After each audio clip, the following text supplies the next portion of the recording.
আমাদের এবারের নির্বাচনী ইশতেহারে আমরা মোট 11টি বিষয়ে বিশেষ অগ্রাধিকার দিয়েছি, যার মধ্যে রয়েছে দ্রব্যমূল্য সকলের ক্রয় ক্ষমতার মধ্যে রাখার জন্য সর্বাত্মক প্রচেষ্টা চালিয়ে যাওয়া, কর্মোপযোগী শিক্ষা ও যুবকদের কর্মসংস্থান নিশ্চিত করা, আধুনিক প্রযুক্তি নির্ভর স্মার্ট বাংলাদেশ গড়ে তোলা, লাভজনক কৃষির লক্ষ্যে সমন্বিত কৃষি ব্যবস্থা, যান্ত্রিকীকরণ ও প্রক্রিয়াজাতকরণে বিনিয়োগ বৃদ্ধি, দৃশ্যমান অবকাঠামোর সুবিধা নিয়ে এবং বিনিয়োগ বৃদ্ধি করে শিল্পের প্রসার ঘটানো, ব্যাংক সহ আর্থিক খাতে দক্ষতা ও সক্ষমতা বৃদ্ধি করা, নিম্ন আয়ের মানুষদের স্বাস্থ্যসেবা সুলভ করা, সর্বজনীন পেনশন ব্যবস্থায় সকলকে যুক্ত করা ইত্যাদি।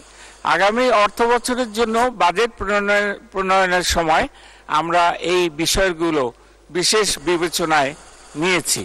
মাননীয় স্পিকার, এই পর্যায়ে আমি বৈশ্বিক প্রেক্ষাপটে বাংলাদেশের সামষ্টিক অর্থনীতির জন্য চ্যালেঞ্জ সমূহ এবং তা মোকাবেলার লক্ষ্যে বর্তমান সরকারের প্রথম বছরের বাজেটে গৃহীতব্য নীতি কৌশল সমূহ তুলে ধরার চেষ্টা করব। মাননীয় স্পিকার, 2022 সালের ফেব্রুয়ারিতে শুরু হওয়া রাশিয়া ইউক্রেন যুদ্ধের ফলে বিশ্বব্যাপী নিত্য প্রয়োজনীয় পণ্যের মূল্য বাড়তে থাকে এবং বাংলাদেশেও এর প্রভাব পড়ে। মূল্যস্ফীতি রোধে উন্নত দেশে সুদের হার বাড়তে থাকলে টাকার বিপরীতে বৈদেশিক মুদ্রার বিনিময় হারের উপর চাপ তৈরি হয় এবং একই সাথে বৈদেশিক মুদ্রার রিজার্ভ কমতে থাকে। এর ফলে বৈদেশিক মুদ্রার বিপরীতে টাকার বিনিময় হারের উল্লেখযোগ্য পরিমাণে ডেপ্রিসিয়েশন হওয়ায় আমদানিজনিত মূল্যস্ফীতি বৃদ্ধি পেয়েছে। গত এক বছরের বেশি সময় ধরে মূল্যস্ফীতি গড়ে 9% উপরে রয়েছে। আমাদের কর জিডিপি অনুপাতও অপেক্ষাকৃত কম। এই অনুপাত 8%-এর নিচে রয়েছে। মধ্যমেয়াদে সরকারের ব্যয় সক্ষমতা বৃদ্ধি ও উন্নয়ন লক্ষ্যসমূহ পূরণ করার জন্য কর জিডিপি অনুপাত 10%-এ উন্নীত করা জরুরি।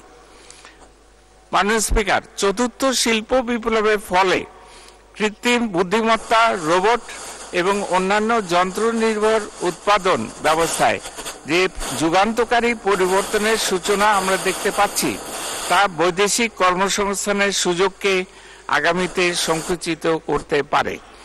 এই চ্যালেঞ্জ মোকাবেলায় প্রয়োজনীয় দক্ষতা ও জ্ঞান অর্জনের উপযোগী পরিবেশ এখন থেকেই তৈরি করার উদ্যোগ নেওয়া প্রয়োজন।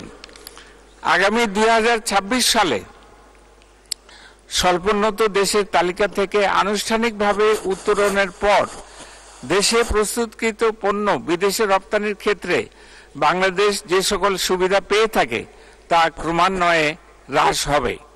পাশাপাশি দেশে প্রস্তুতকৃত যে সকল পণ্য আমদানি শুল্কের মাধ্যমে স্থানীয় বাজারে দীর্ঘদিন ধরে প্রতিরক্ষণ সুবিধা পেয়ে আসছে, আগামীতে তারাও মুক্ত প্রতিযোগিতার সম্মুখীন হবে। পরিবর্তিত এই বাস্তবতায় স্থানীয় শিল্পকে নিজেদের দক্ষতা ও কৌশল দিয়েই বহির্বিশ্বের সাথে প্রতিযোগিতা করে টিকে থাকতে হবে। মাননীয় স্পিকার, মূল্যস্ফীতির হার কমিয়ে আনার লক্ষ্যে সংকোচনমূলক মুদ্রানীতি অনুসরণ করা হচ্ছে এবং রাজস্ব নীতিতেও সহায়ক নীতি কৌশল অবলম্বন করা হচ্ছে।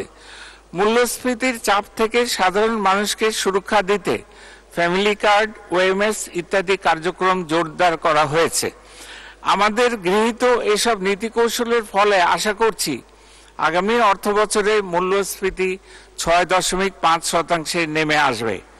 একই সাথে কর রাজস্বের পরিমাণ জিডিপির 10%-এ উন্নীত করার লক্ষ্যে প্রশাসনিক সক্ষমতা বৃদ্ধি, কর জাল সম্প্রসারণ এবং কর আদায় ও রাজস্ব ব্যবস্থাপনার অটোমেশন এবং হিউম্যান ইন্টারফেস কমানো ইত্যাদি পদক্ষেপ গ্রহণ করা হচ্ছে।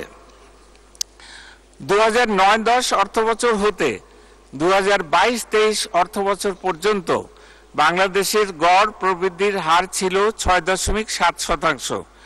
প্রবৃদ্ধির এই গতি ধরে রাখার লক্ষ্যে কৃষি ও শিল্প খাতের উৎপাদন উৎসাহিত করতে যৌক্তিক সকল সহায়তা অব্যাহত রাখা হবে।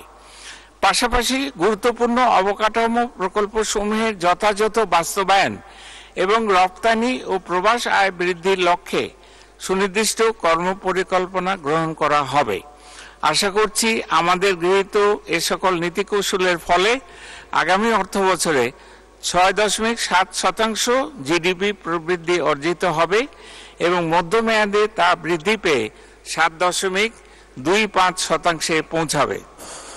মাননীয় স্পিকার, মিয়ানমার এবং ভারতের সাথে আমাদের সমুদ্রসীমা আন্তর্জাতিক আদালতে নিষ্পত্তি হওয়ার প্রেক্ষিতে মৎস্য, সমুদ্র তলদেশের খনিজ সম্পদ ইত্যাদি আহরণ সহ ব্লু ইকোনমি বা সুনীল অর্থনীতির সকল সম্ভাবনার সদ্ব্যবহারের উপর এবারের বাজেটে বিশেষভাবে জোর দিয়েছি।